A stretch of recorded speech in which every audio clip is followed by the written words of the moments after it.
الحمد للہ رب العالمین والصلاة والسلام علی سید الانبیاء والمرسلین اما بعد۔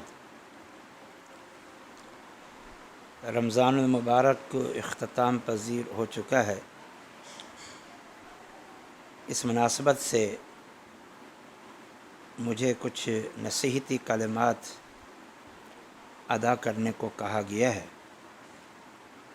اللہ تعالیٰ کی توفیق سے کچھ کلمات عرض کرتا ہوں۔ اللہ تعالیٰ مجھے حق اور سچ کہنے کی توفیق عطا فرمائے۔ سب سے پہلے تو میں تمام سامعین کو دل کی گہرائیوں سے تقبل اللہ منا و منکم صالح الاعمال کے مبارک الفاظ کے ساتھ عید الفطر کی مبارکباد پیش کرتا ہوں، اور اس کے بعد ماہ رمضان میں اعمال صالحہ کا اہتمام کرنے والوں کو مبارکباد پیش کرتا ہوں۔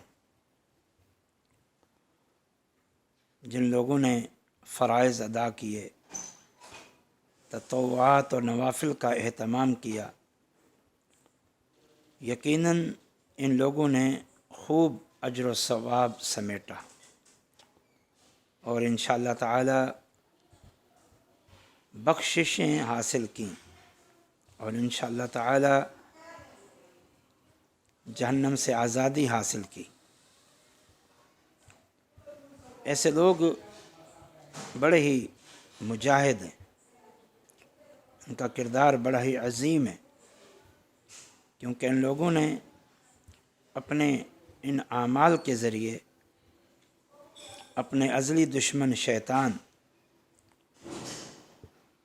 عالم کفر اور خود اپنے ملک میں موجود ملحد اور دین بیزار طبقہ، بالخصوص میڈیا کی اسلام دشمنی کے باوجود اسلامی اقدار کو زندہ رکھا، اسلامی تعلیمات پر عمل کیا، اسلامی روایات کو قائم رکھا۔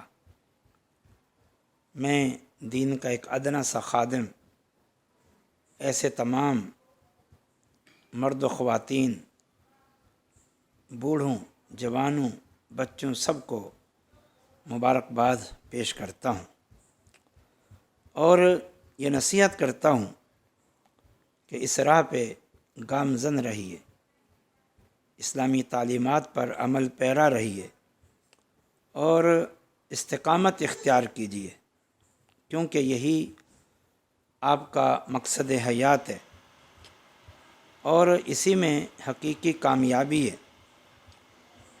آخرت کی نجات، جو حقیقی کامیابی ہے، وہ اسلامی تعلیمات پر عمل پیرا ہونے میں ہی ہے۔ اپنے پروردگار کا یہ فرمان ہمیشہ سامنے رکھیں، لیس بامانیکم ولا امانی اہل الکتاب من یعمل سوءا یجز بہ، کہ جنت کا داخلہ تمہاری خواہشات پر نہیں ہے، نہ تم سے پہلی جو قومیں گزریں یہود و نصارہ ان کی خواہشات پر۔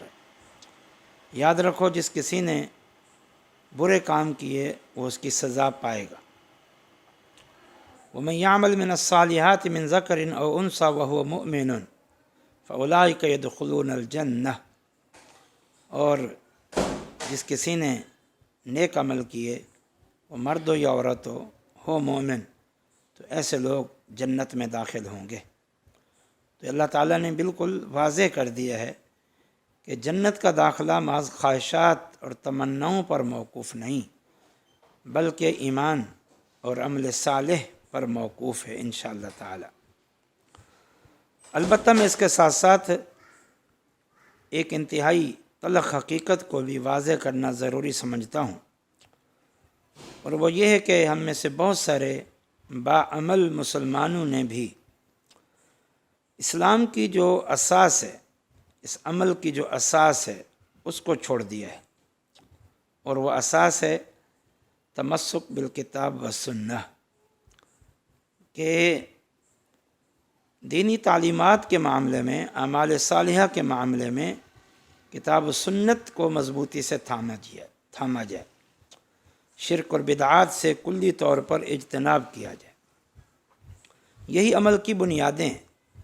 لیکن ہم دیکھتے ہیں کہ اس اساس کو جب مسلمانوں نے چھوڑ دیا، مختلف بندھنوں میں بندھ گئے، مختلف سلسلوں میں جڑ گئے، ذاتی پسند اور ناپسند کو انہوں نے معیار بنا لیا، تو پھر مسلمان شرک اور بدعات اور بہت ساری گمراہیوں میں مبتلا ہو چکے ہیں، جو اعمال کی بربادی کا بہت بڑا سبب ہے۔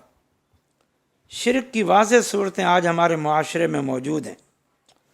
انبیاء کرام کو، حتیٰ کہ اولیاء کرام کو اللہ تعالیٰ کے برابر ہم پلہ شریک بنانے کی اور ثابت کرنے کی کوشش کی جا رہی ہے، اور قدم قدم پر بدعات اور خرافات کا ارتکاب ہے۔ لہذا اے باعمل مسلمانوں، اے اللہ اور اس کے رسول سے محبت کرنے والوں، اے جنت کے طلبگاروں، اپنی سمت سیدھی کر لو، درست کر لو، قرآن و حدیث کو اپنا مسلک اور منہج بنا لو۔ عمل کی قبولیت کی اساس صرف قرآن و حدیث ہے۔ عمل کی قبولیت کی شرط اخلاص اور توحید ہے۔ اگر یہ بنیادیں اور یہ شرائط نہیں ہیں تو پھر یاد رکھو، یہ چاہے ماہ رمضان کی محنتیں ہوں، عشرہ ذی الحج کی محنتیں ہوں، ایام حج کی محنتیں ہوں، یا کسی بھی موقع کی محنتیں ہوں، یہ ساری محنتیں رائے گاہ ہیں اور ضائع چلی جائے گی۔ اور آخری نصیحت یہ کرتا ہوں، ان شرائط کے ساتھ، ان پابندیوں کے ساتھ، ان بنیادوں کے ساتھ عمل کریں، اور یہ عمل دائمی ہونا چاہیے، اس میں تسلسل ہونا چاہیے۔ اللہ تعالیٰ کا ارشاد ہے، یا ایھا الذین آمنوا اتقوا اللہ حق تقاتہ ولا تموتن الا وانتم مسلمون۔ اے ایمان والو، اللہ سے ڈرو جتنا اس سے ڈرنے کا حق ہے، نہ تم پر موت آئے مگر اس حال میں کہ تم مسلمان ہو۔ اللہ تعالیٰ کا ایک اور فرمان ہے، اپنے پیارے نبی سے خطاب ہے، جو در حقیقت پوری امت کو خطاب ہے، وَاعْبُدْ رَبَّكَ حَتَّى يَأْتِيَكَ الْيَقِينُ۔ اپنے رب کی عبادت کیجئے یقین آنے تک، موت آنے تک۔ نبی صلی اللہ علیہ وسلم کا بڑا معروف فرمان ہے، اِنَّمَا الْأَعْمَالُ بِالْخَوَاتِيمِ۔ اعمال کا مدار خاتمے پر ہے۔ خاتمہ اگر ایمان پر ہے، توحید پر ہے، اخلاص پر ہے، نیکی پر ہے، تقوی پر ہے، تو تب زندگی بھر کے عمل کام آئیں گے۔ لیکن اگر خاتمہ ان بنیادوں پر نہیں ہے، نیکی اور تقوی پر نہیں ہے، تو پھر زندگی بھر کے سارے اعمال بھی ضائع ہو جائیں گے، کام نہیں آئیں گے۔ اللہ پاک مجھے اور آپ کو استقامت عطا فرمائے۔ وما علینا الا البلاغ۔